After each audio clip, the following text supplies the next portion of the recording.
because I was raised in a family of service. When I did come down here, number one, there's so much need, and you cannot help but see it every single day.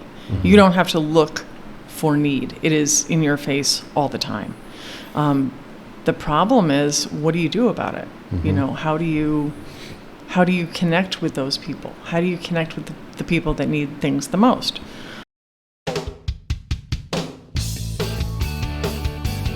Welcome to Expats Like Us, exploring the world of U.S. expat life in Mexico.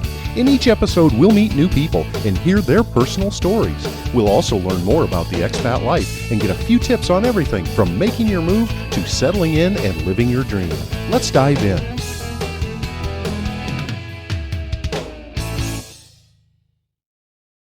Today we're thrilled to be talking to Michele Kinnon. Miss Kinnon lives in Puerto Aventuras between Playa del Carmen and Acamal. She also seems to be one of the people to know around here, mostly for her extensive community service involvement, also for using social media to build and maintain an online community. She will talk a bit about some of the projects she's involved with, share some insight and perhaps some advice about things to consider beyond simply quitting your full-time job and packing up and moving. Hello, Michele, and welcome to Expats Like Us. Hi, thanks for having me. So tell us about your background. Where did you originally come from? How long ago was that? And what brought you to this area? So I've been here for 20 years. I'm going into my 21st year. It's a simple story. We came here on vacation in February of 2004. We were in Playa del Carmen, and we just loved it. We were here with our very, very small children at the time. And we started looking around, and we thought, oh, this might be a place that we could make a living, make a life for our kids. That's something a little bit different than the 40 years that I saw laid out ahead of me. And where were you living prior to here? We were in Albany, New York. Okay. And, I'd spent my whole life basically in New York and in the Northeast. And my husband was also from the Northeast.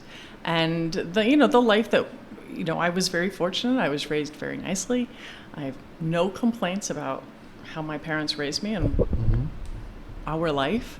But when it came time to do it myself, I really thought, well, is this it? Is this what I'm supposed to do? I'm just supposed to send my kids to the same school that I went to, and we're all going to go to the same church, and we're all going to belong to the same country club, and our kids are then going to go to the same colleges that their parents went to because that's what you do. Right. And I thought, I don't know if that's me. I don't know if I want to be a country club soccer mom. Yeah. So we came down here, and we loved it. We had, speaking of online community, before we even came down here, I had become a member of an online forum called Playa Info. And this is long before the days of Facebook and Instagram and all of the social media platforms that we go to today to get our information. Right. There was just Playa Info and Loco Gringo. That may be a familiar one. Okay. We always looked at their webcams. Yep, they do a fantastic job. And they also had a really great forum. And that's where I was getting my information, and that's where I found friends down here, and I learned where to go and where the expats were and, where I was going to find my people.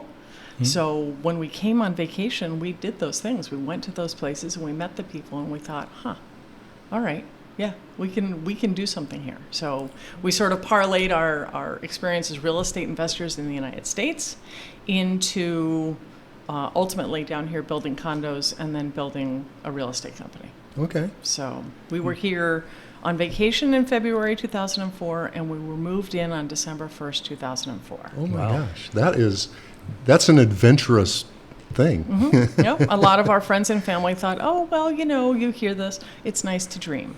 Yeah. It's nice to dream. Right. Oh, it's a nice dream. Right. And then 11 months later, 10 months later, here we are. It's a reality. And we never looked back. You're living the dream. Did either you or your husband speak Spanish before? He took Spanish in high school. I took French from 3rd grade on, so I was completely useless. Yeah. Absolutely useless. Worse than useless, because every time I wanted to try to speak Spanish, the French would come out. So I had to have to really stuff that down. I went to school, and my kids obviously grew up speaking Spanish, so you really need to know what your kids are saying. Yeah, and I imagine 20 years ago was far less English-speaking people in this area. Far fewer, yes. Yeah. Far fewer. So what attracted you to this particular place? Did you move right to Puerto Aventuras, or? No, we didn't. We actually, we thought about this area in particular because it was so multicultural. Mm-hmm. There's not just, Mexicans and Americans and Canadians here. There's people from all over the world. Mm-hmm. So there's, the French and the British and Venezuelans and people from everywhere. Mm-hmm. And that's what we really liked about it, was that it was a real melting pot. It wasn't going to be us and them, the Right. Mexicans and the gringos. It was going to be people from everywhere with all different values, all different, they all walk different, talk different, pray different. They all have different ideas. And that was what was really attractive to us. So when we came down here, the original idea, was to divest some of our properties in the United States and buy rental properties here. That was the plan. The real estate market in 2004 was on fire. Every time we walked into a property, someone had just written a check. Yeah. And we thought, well, that's crazy. So I remember being in Puerto Aventuras, and I looked across the marina, and I looked at an empty lot, and I said, what does that cost? And the real estate agent made some phone calls, and about a week later, we were signing papers on that lot Okay. to build our own condos. Nice. So yeah, and we actually moved in. We lived in Playa del Carmen because at the time Puerto Aventuras was very small, and there just wasn't enough for my kids. I really needed them to have a lot more options than were here. And at the time, the thought of going 20 minutes up and down the highway every day was unheard of. Yeah. You were just not going to do that. Was there pavement on the highway back then? Yes, but it was just 2 lanes. Yeah, Up and okay. back, no bridges in Playa del Carmen, no street lights on the highway. Okay. No semaphoros at all. So it was a very different feeling place. Okay. Yeah. So, when you say that you like this because of the diversity here and all of that, a lot of people find that they don't like that. You know what I mean? And that's one of the things that people we talk to have a hard time adapting to. Yes. So that's that's a good thing to hear from. And it goes one of 2 ways. And we'll probably talk about this later on, but people come here. A lot of people come here unhappy with their lives, wherever they are, wherever they are, or whether it's Venezuela or Canada or the United States. But the problem is they bring their problems with them. Right. And those problems don't get solved just by changing your location. And as a matter of fact, because you're surrounded by so many people that are so different from you, your problems don't go away, they just get bigger. Right, they're amplified. They're amplified. And those people generally end up going home. Right, right. And that's exactly. okay. Yeah. That's all right. They say wherever you go, there you are. There you are. That's exactly right. Yeah. So, what sort of things were you surprised that you had to adapt to living in Mexico?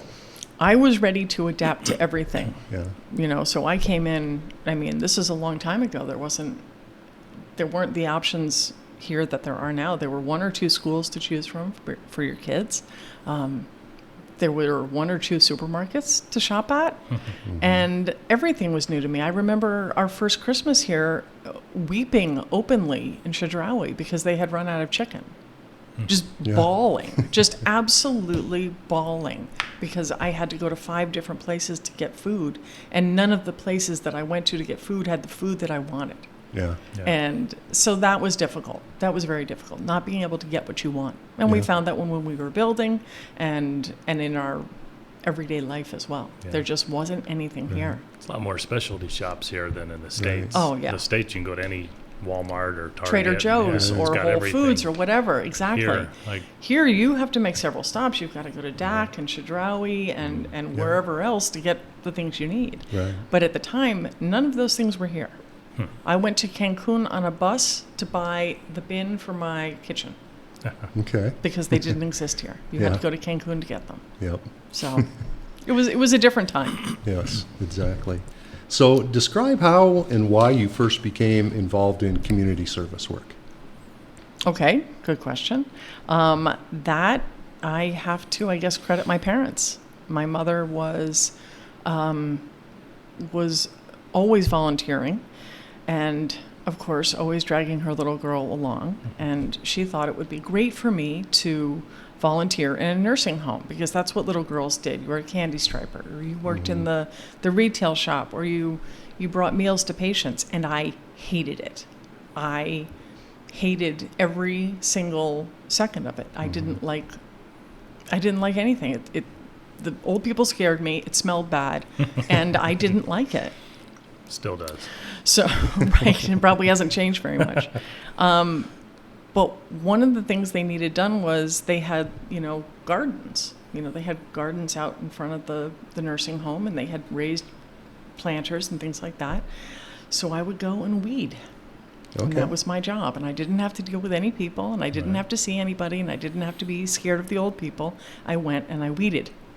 So that was my first volunteering job. And my dad, my father was a real estate investor, and he had a lot of, we're going to call them distressed properties all over the sort of the Tri-City districts. That's Albany, Schenectady, and Troy in New York, so about 2 hours north of Manhattan. And some of the properties that he owned were vacant lots. And what he would do is he would go in the fall and he would rototill them up, fence them in, put gates on them, rototill them, put in compost, and set them down for the winter. And then in the spring, he would come and rototill them up again, and he would let the people in the community use them as community gardens. Okay. And there were a lot of people that had come up from the south, and they were used to doing, some farming and growing their own crops, and that's what they did. So these, very, very low income people in these very distressed neighborhoods had access to a garden. And I loved doing that with him. So going and rototilling with my dad and bringing in dump trucks full of compost, I loved that. I thought it was fantastic. Okay. So that's where it started. Okay. So what did your family think about your decision to move to Mexico? Unfortunately, you may want to cut this out. I lost my parents in my 20s. Oh, sorry. So I had a little brother to bring up. And I don't know if I would be here if my parents were still alive, because you never know, the butterfly effect. Yeah. But it did make me fiercely independent, fiercely self-reliant, and not really too concerned about what other people thought about my decisions. Okay. Your parents, you care about what your parents think. Everybody else, yeah, not so much. Exactly. So, I feel that way too. I'm going to do I'm going to do the best that I can. And if it works out, great. And if it doesn't, well, I'll try something else. Yeah.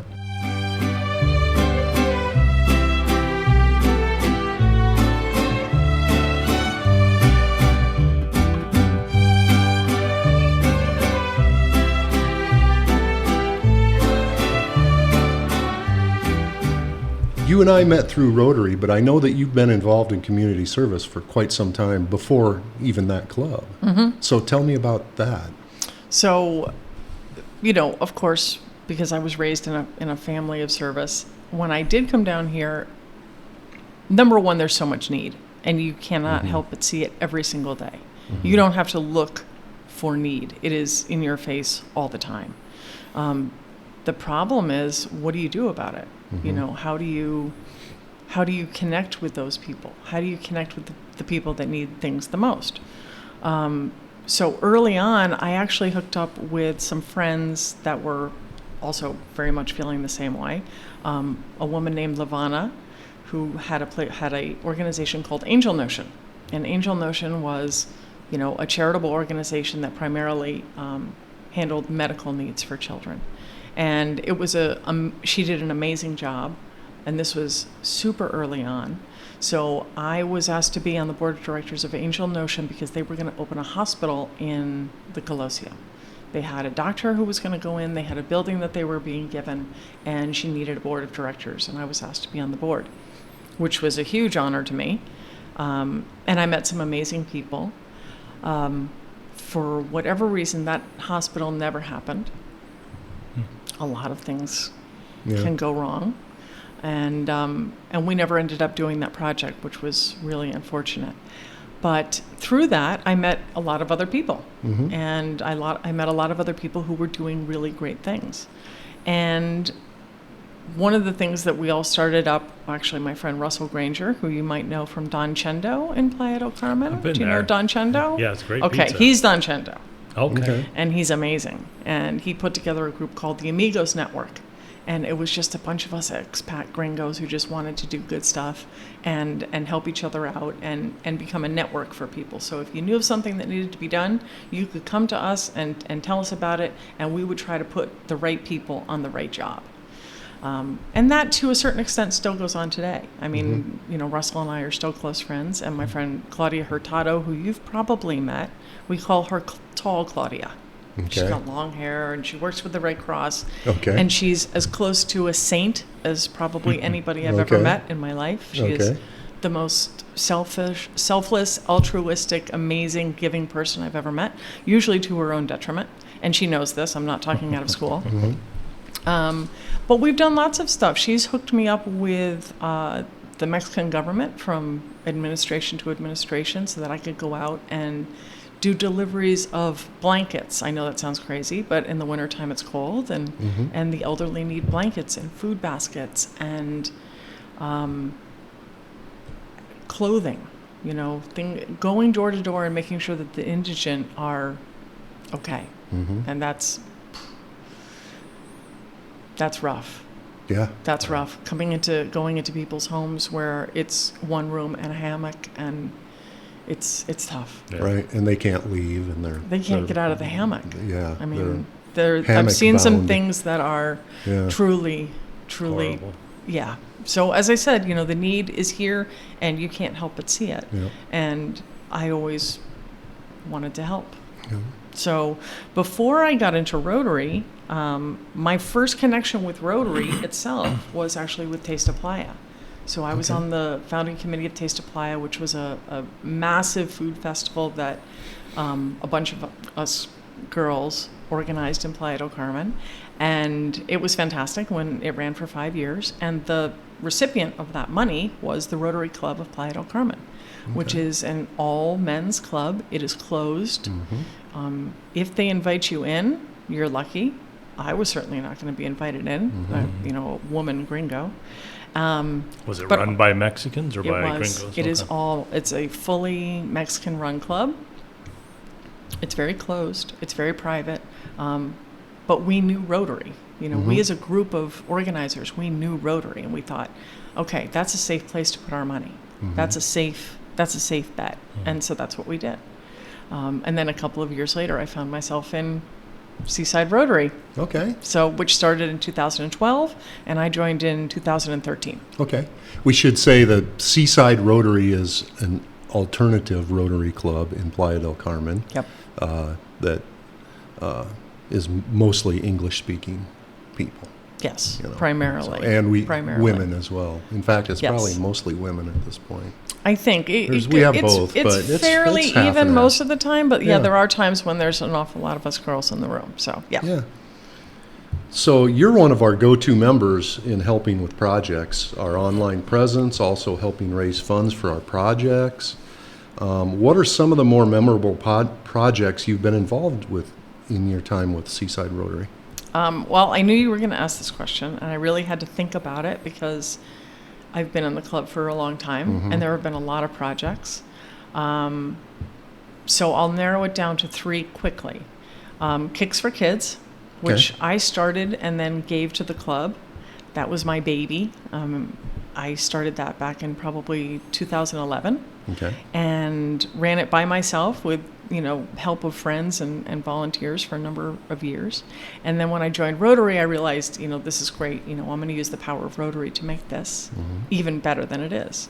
And today it's fantastic. I mean, we have a woman who basically takes care of it herself, Yeah. Judy, and she's amazing and she does a great job and she's such a wonderful ambassador. So I'm really happy that my little baby is being nurtured Yeah. very, very well. That's one of our top of mind Yep. projects that we work on. And I'm really proud of that. So Okay. the next one is the Big Six. Okay. And the Big Six is a project that we did with Project Cure in the United States. Project Cure is an organization that gathers medical equipment that has been replaced in hospitals and clinics all over the United States, and they warehouse it, and then they make that equipment available to people like us, people like the Rotary Club, who say, we need to outfit the Red Cross Hospital in Playa del Carmen. We have a brand new hospital. There's nothing in it. We need everything. And they'll give us a checklist, and we give it to the doctors, and they fill out their form just like a shopping list. Nice. And it's pick and pack, and they put it into a big semi, and they drive it to the border, and they cross over, and then they deliver it here. So it's really an amazing resource for us. And so the Big Six was bringing 6 tractor trailers into Mexico, all over southern Mexico, to deliver to hospitals in need. And we've done 3 full deliveries so far: Cancun, Campeche, and Veracruz. And then COVID sort of sidelined us. So for a number of reasons, now we're still trying to identify what hospitals we're going to be able to deliver into. And as soon as those are identified and solidified, then we'll be able to continue with that. So I'm super proud of that. And lastly is what we did during COVID. You know, our COVID relief programs, the soup kitchens we were running, delivering dispenses, food baskets to people in need, supporting villages like Cristo Rey and Torres de la Paz and Alpha and Omega. I'm just super proud of that. And I have to say I'm really, really proud of how our community came together, because it wasn't just Rotarians, it was people from all over Puerto Aventuras would come and chop vegetables and make food and feel like they were part of the process. And without their help, we couldn't have done it. So, but we were feeding thousands of people. Yeah. And people that were not going to get food. Right. And So a lot of really- people that listen to this might not realize the scale of poverty that we're talking about. Yeah, When we talk about I think Torres de la Paz. I want to say 30% of the homes here do not have electricity. Wow. Yeah. So when COVID hit and they thought, oh, well, we'll put school on TV. Well, that's, you're still not reaching Yeah. a third of your kids. Right. They don't have electricity. They certainly don't have televisions. Right. Much less a computer or Much internet. less a computer Yeah. or the internet. So it was a real challenge down here, and I'm immensely proud of how everybody came together and helped each other and really got everybody through that. Yeah. So That's great. So that's 'Cause my. I'd heard that the government was giving out rations of rice and beans. Is that? They were, and I actually went out with them. I went to a number of places, more remote than we were going to be able to touch, and distributed food baskets to people and checked in on people and made sure they were okay and yeah. So they're doing what they can do. Yeah. We don't have social programs here the way States. that we Right. might have them in the States and Yeah. Canada. They just don't Right. exist. There are things, but they're not sufficient. That's one of the things you realize after moving here is you are not in the U.S. anymore. No. You Right. do not have No, there's the no backup. services, If you don't the- work, you don't eat. the safety net. Yeah. It's, yeah. So much There's of no the- unemployment. There's no social security to. No, I mean if Yeah. you don't work, you don't eat. Yeah. That's So why much. we see so many of our elderly in the grocery stores, because they cannot work anymore. Right. Technically, they can't work past a certain age. So that's it for them. So they're working for Bagging tips. They're working for groceries, yeah. tips. Yeah, They're working yeah. for tips. And Yeah. probably really super happy to be doing it. I mean, it's a Yeah. great social outlet. Right. They have somewhere to go Oh, every yeah. day and be Yeah. with people, and they're making some money. So it's a Right. great thing. But, you Yeah. know, it's not ideal Yeah, Right. for the ones that are healthy enough to get out there. for the ones that are healthy enough to Yes. get out there. Exactly. Yeah. So the latest project you played a major part in at the Rotary Club is to helping to build and put together the promotion and a GoFundMe site for a very specific project. It's called Tiny Hearts Big Needs, Saving Newborns in Playa del Carmen. Tell us about your involvement in this project. Well, I'm going to say that I'm probably the low man on the totem pole here. This was really put together by Gail Collins, who's another Rotarian, and Brian Rocha and Vicky Mora, who's she's a pediatrician, actually, and she is the person who brought the need to our attention. You know, she does community service time in the general hospital when she's not working at her regular job, and she said that they don't have anything. I mean, they don't have any of the equipment that they need. And now the government's coming in and saying, well, you have to have X, Y, Z. Well, Right. where's what do that? you So do? it's not going to just magically appear. Right. So she said, is there something we can do? And the equipment that they were asking for was expensive. I mean, for our club, it's $12,000 for the equipment. That's a huge ask for us. We just don't have the kind of fundraising options down here to raise that kind of money. That's like 4 chili cook-offs for us. I mean, that's a lot of money for us. So the only real option was to do a GoFundMe, which we've never done before. Yeah. And I've never done before. So when I was approached to write the GoFundMe and the accompanying articles and social media that goes with it, I was a little bit nervous because I've never done it before. And I think it came out all right. I mean, I hope it came out okay. Yeah, I thought it looked great. But it's a big ask. It's it's $12,000. That's not something that we as a club can do.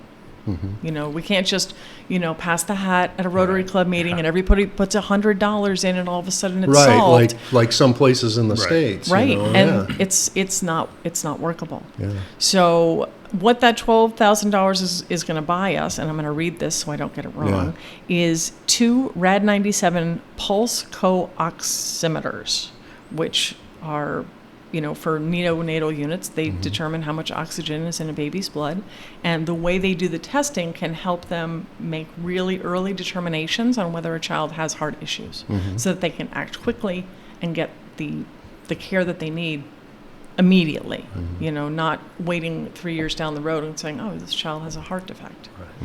And then we are getting Benefusion EVP infusion pumps, and what these do is which is extremely important for newborns, is it measures and just helps distribute medications to a baby properly. So they're not just Small guessing, doses. they're not eyeballing it. It's being done at a very specific rate, at a very specific time, at a very specific amount, and that's essential for newborns. Yeah. We have big bodies. We can absorb a lot of oops. A baby can't absorb any oops. Right. So, and at the moment they have none of these things. Nothing. Absolutely nothing.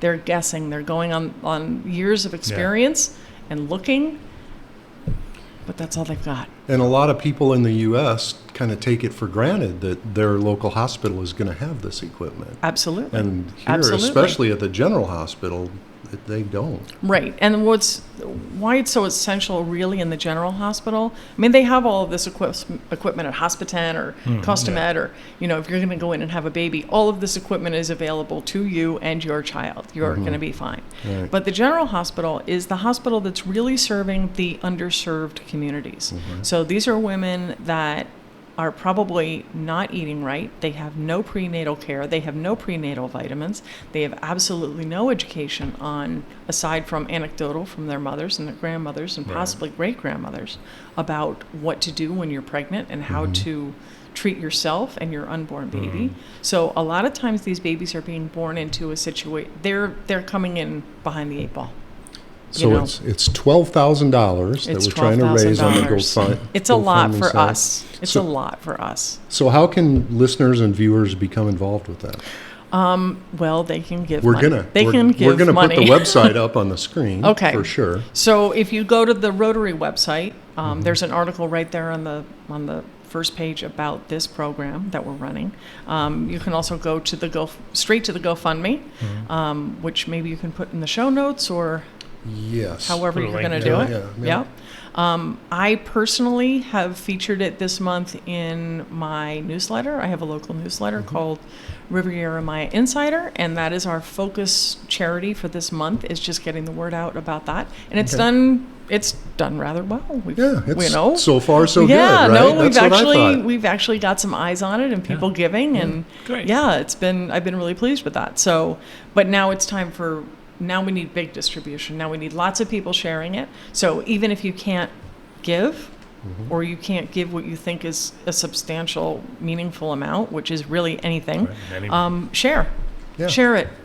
Take that link, put it in your profile and say, hey, I saw this program going on in Playa del Carmen, and we love Playa del Carmen, and you love Playa del Carmen. So this is a way that we can help. Yeah.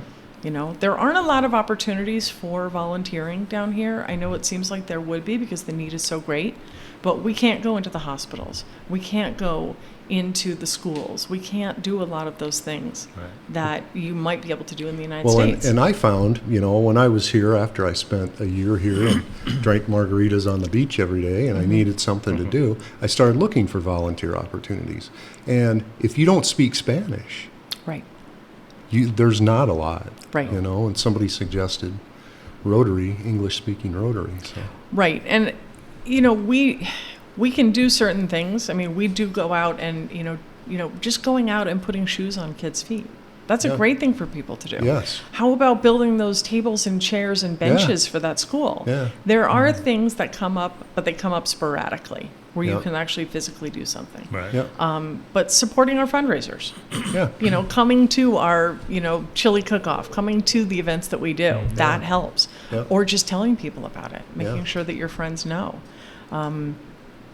There are organizations that do have volunteer opportunities that we work with, like KISS, Keeping Kids in School. You can pack, backpacks full of school supplies for kids and go help deliver them, and that's a meaningful, helpful thing to do. Yeah. It's significant. It's fun too. And it's one fun. of our standards of Rotary That's that we right. read every meeting. Is the it last fun? one is it fun? That's right. And it is fun. And It you're is going to fun. meet nice, like-minded people. Yeah. And those are the people you want to meet when you move to a new place. Yeah, People that are like you. absolutely. So So you administer the Porto Aventuras Living Facebook site, right? for better or for worse. Yeah, and you publish the Riviera Maya Insider, which is a relatively new project. Tell us I about do. those things briefly. So I'm going to take you back to 2006 when I started blogging.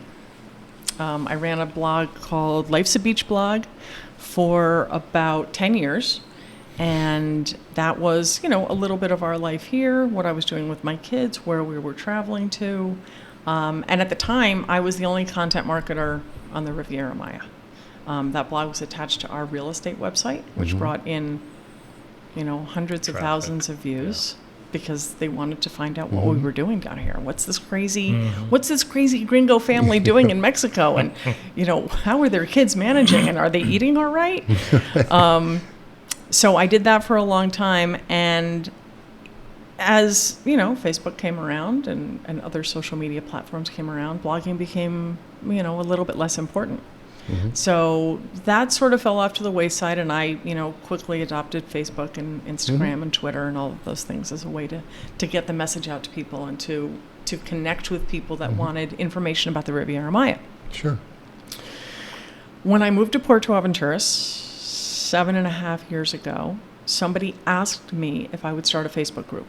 And I said, no, I don't want to do that. But they were looking for something that was a little more inclusive to people from everywhere, not just an English-speaking group, but somewhere where if you spoke French, Swahili, Russian, whatever, you could feel comfortable posting there, and we'll just translate whatever's there. It's no big deal.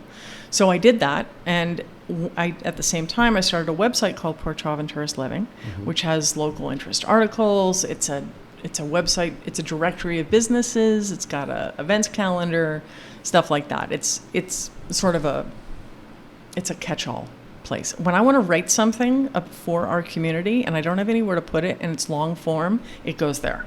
Okay. And then I'll put it on, I'll put a link out to something. But it scratches the itch that I need for blogging, and I hope it helps the community. And it's useful. I hope it's useful. Right. I hope it's useful. I think it's useful. Thank you. I know it's useful. So most recently I started Riviera Maya Insider, and a lot of that for me harkened back to Life's a Beach blog because it's a little bit of everything. So it's a little bit is that of a web page then, or it's is a that something? newsletter. Okay, newsletter. It's a subscription-only newsletter, so you have to subscribe to be in. But it's free for readers, so and it's events, curated news articles, interesting things that I found on the internet, things that are going on in the area. There's a good events listing there. On Thursdays, we do the live music lineup. So if you're looking for live music from Puerto Morelos all the way to Acamal, it's going to be listed there. Yeah. I'm going to do some other things with it too, I think. I'm not sure yet. That one we partner with Playa Animal Rescue, and we do a featured adoptable dog of the week. So every Thursday you get a new dog. But it scratched the blogging itch for me. And as so many people are leaving social media, lots of people are getting off Facebook. Lots of people are getting off Twitter. Yeah. All 5 of my Twitter accounts were unceremoniously shut down. Yeah. Yep. So I said, you know what? I'm going to own my audience now. I'm going to have a newsletter. I'm going to own my list. Okay. So how does and someone I love it. How does someone get signed up for that? Because I get it in my email. You're going to have to put it in your show notes. Yeah. Yeah. Oh, It's a long enough address. Yeah, Okay, it's a we'll long do enough that. thing. We are on Facebook. We do have a Facebook page with about 12,000 followers. So there's And a it's link on that and a link. Facebook Yep, page. and it's just called Riviera Maya Insider. If you look for Okay. Riviera Maya Insider, you're going to find me. Yeah. And it is me. It's not some anonymous, flashy newsletter. It's me with my face on it Okay. and my opinions, whether you like them or not. Okay. So.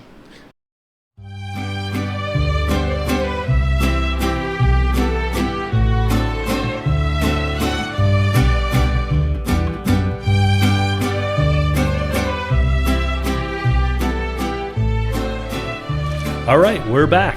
So, what does your community involvement mean to you, and what keeps you motivated? Good question.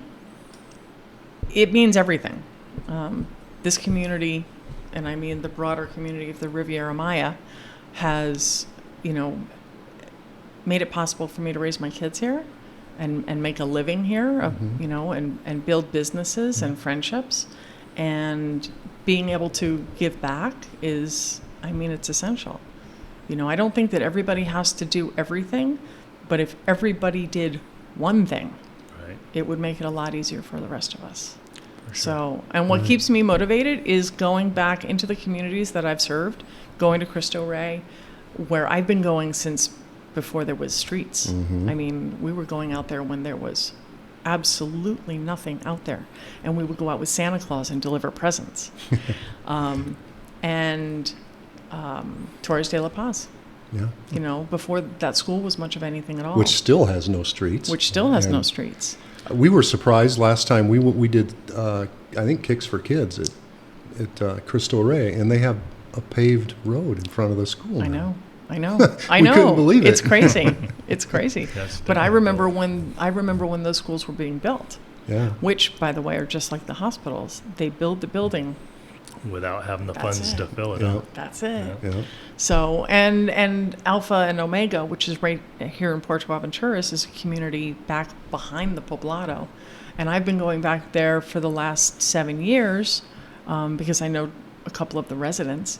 And just watching that community grow and thrive and get better and stronger and have more opportunities for their children it's really gratifying. Yeah. It really is. So Absolutely. I've been able to watch it evolve over the years, and that's what keeps me going. Yeah, that's great. Do you have any suggestions for expats who may find themselves with too much time on their hands and they want to help out? What kind of things can they be involved in, or who would they contact? Well, you can absolutely contact Rotary, and you don't Yeah. have to join Rotary. You can be a friend of Rotary. You can be one of those people that is our go-to person when we're having a fundraiser and we Yeah. need extra hands, Yep. or we just need a little extra boost. Rotary Club, that's not for everybody. That is a big commitment. It's a commitment. I It mean, you is. really are, committing to something, and it works for a lot of people. But some people, especially if you're coming and going 6 Right. months out of the year, Yeah. It's hard to make it's that it's kind hard of to. commitment. It's very We- hard. Some people make it work. I mean, Week look at to- Judy. Week to week, we don't know You don't know. if we'll have 6 people or 25 Or 60, people. right? Yeah, Exactly. yeah. Yep, that's exactly right. But yeah, Judy with she's the shoe lady now. Yep, she's the shoe lady. She makes it all happen from being here not a majority of the year, No. for not even half of the And year. she does probably. it so seamlessly and Yeah. with such joy. I Yes, mean, she's just, yep. she's fantastic. Yes. So, Yep. but, we don't need somebody that commits that much time. If you just want to do something every now and then, Right. there's things to do. And there are other organizations as well that, we can sort of put you in the direction of, if you want to work with animals, we Yeah. can help you out. If you want to Yeah. work with kids, we can help you out. Just because so many of us have been here for so long, we know where those needs are. Right. We know who Right. needs help. Right. So, I'm sure a lot of people too coming into this area you see that there are a lot of scams out there, and so it's great to have a organization like Rotary that that has the time and the backing that this is legit. They're not just giving your time or money to somebody. That's exactly right. And we also know the other organizations that are also legit, that we support, that where you can also help out, where you're not going to be taken advantage of, and they're not going to scam you for your money or your time or whatever it is that you have to give. So, okay. Well, thanks for being with us. Just for fun in this podcast, we Okay. play a little game with each of our guests called Que Padre, Que Malo. Okay. And what is Que Padre is give us something you absolutely love about living here. Okay. Que Malo is one thing you don't like so much or you still haven't adapted to or don't like. Okay. So give us your number one Que Padre and number one Que Malo. Okay. My number one Que Padre is probably that this is a place where you can be anything you want. You choose every day. You get to choose every day what you're going to be. Creativity is not stifled here. You want to change your life and be a different person? Do it. Do it. You can come down here and people will accept you and say, yeah, we're going to help you on your path. So I like that about here specifically. It's not a Mexico thing, I don't think. Maybe it is, but it is definitely about this community. And Que Malo is the transient nature of this community. Yeah. Watching my kids make friends, make best friends, and then watching them leave. Yeah. It's hardened me a little bit, and I used to say to people, they're like, oh, let's get together, let's do a thing. I'm like, talk to me in 3 years. Yeah, see if you're still If here. you're still here in 3 years, then we can hang. be friends. Then we'll hang. But otherwise, it was hard. Yeah. That was a really hard thing for me to get used to, Yeah. because I was really about building relationships and building community, and to see people come in and jump in with both feet. Yeah. They're all in, and then they're not, and Yeah. then they're gone. My wife and I have gone through that a little bit too. I'll bet you with have. friends of ours. I'll bet you have. And, This is not for everybody. No. This is no. not for everyone. This is not. It's not easy. Yeah. It's not easy. I mean, we could talk for another hour about Que Malos. the rest of my life. But it's, for the most part, I think it's more Que Padre than Que Malo. Okay. For sure. Well, thank you so much for talking with us today, Thank Michelle. you. Thanks for being on Expats thank Like you. Us. Good pod. Yeah. Thanks. Okay. Bye-bye. Thanks. In each episode of Expats Like Us, we're going to teach you a new Mexican slang word. This is something you may not find in your phrasebook or your online Spanish class or your Spanish app or wherever you're learning your Spanish.